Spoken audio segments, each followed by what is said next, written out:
Hello, my name is James Bachini and this is my little home office. I've been working from home for over 10 years now, either from a home office or working remotely while I've been travelling. I put together these 8 tips which I hope you all find useful. They've helped me stay productive over the last decade. Tip number 1 is to create an isolated space. And this might be a dedicated room if you have it available, or it might just be a case of clearing a table when you have time available to work so that you've got a dedicated space to focus on your work. Tip number 2 is avoid distractions. When you're working from home, there's things like Netflix and the fridge is always within walking distance, and that can be very distracting when you're trying to focus on your work. You're always going to have these distractions available, and it's a case of being self-disciplined enough to concentrate on your work and not let external factors interfere with that. Tip number 3 is creating boundaries. If you're working in a place where there's other people, it's important to speak to them and make sure that you're clear that this is your work time and you're not to be distracted. Otherwise, you can be concentrating on something really complex and someone will come in and disrupt what your thought pattern and you'll just lose your train of thought, and it's not a productive way to work. So if there are other people at home while you're working, then speak to them about it and make sure you're clear that this is work time and you've got to be left alone to get on with your work if possible. Tip number 4 is to create a KanBan system or a to-do list. I find that when I'm really busy, it's useful to have a list of tasks to get through throughout the day. The KanBan system takes this one step further where you can start to schedule them into the days of the week and focus your priorities on a yearly, monthly, weekly and daily basis. This helps you concentrate on the most important tasks first, and I find as a general productivity tip, it's really useful. Here's the KanBan Google Sheets document that I use.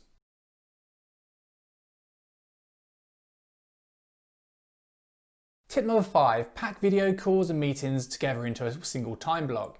I find if I have one call in the morning and one call in the afternoon, it disrupts my entire day. I'm kind of planning around them and trying to get stuff done, but not really because I'm waiting to get into that meeting.